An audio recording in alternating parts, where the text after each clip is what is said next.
Audio Jungle. Audio Jungle. Audio Jungle.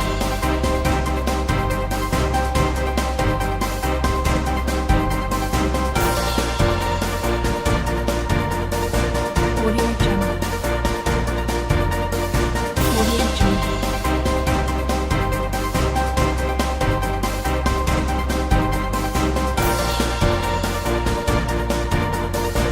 Audio Jungle. Audio Jungle.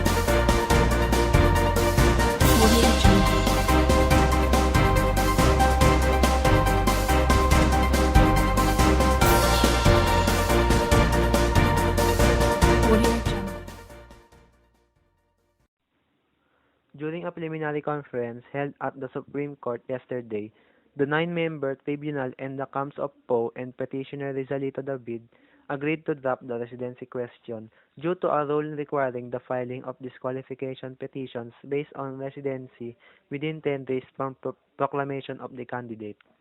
The SET, chaired by Senior Associate Justice Antonio Carpio and composed of two other justices and six senators, would then resolve whether or not Poe is a natural-born citizen when it hears the case in oral argument on September 21. Poe's lawyer Alex Poblador revealed this to reporters after the 30-minute hearing, citing Section 11 of the SET rules.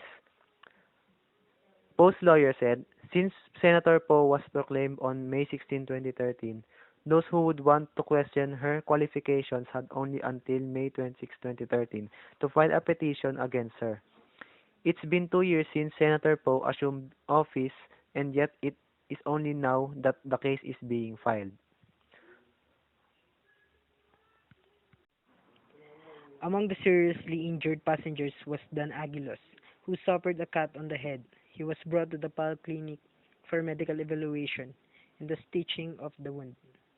Meanwhile, passenger Mario Tan, who was traveling with his wife and daughter, recalled that he was reading the newspaper when the incident happened. It happened so fast that nobody expected it to happen, said Tan, who suffered an abrasion and pain in the leg. He was also sent to the PAL clinic along Andrews Avenue in Pasay City for further medical assessment. Most of the injured passengers were not wearing their seatbelts, since the seatbelt sign was off at the time of the incident. Some were also injured after baggage from the overhead bin fell on their heads.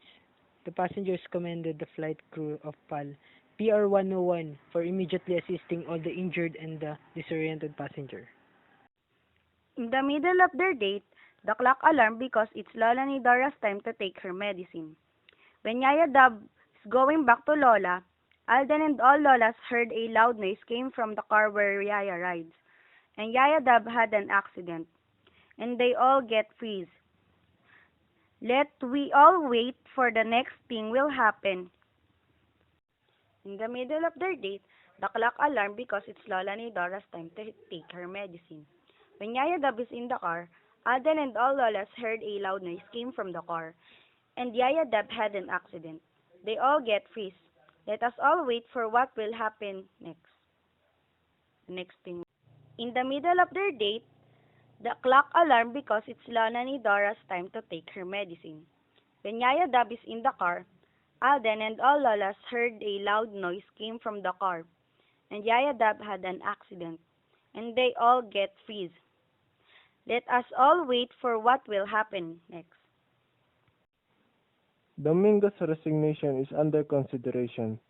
Communication Secretary Sonny Coloma said, citing information from Executive Secretary Paquito N. Ochoa.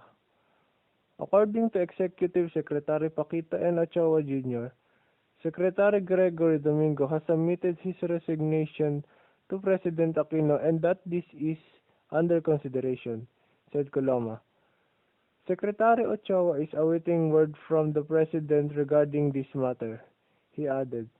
Informed source told the Philippine Star Friday at the DTI, Secretary already feels burned out. Domingo has been one of the cabinet members whose performance has been lauded by the business community. Domingo served as the managing director and treasurer of Case Manhattan Bank in Manila. He was executive director of SM Investments Corporation, when he was recruited to be the first DTI chief of Aquino in July 2010.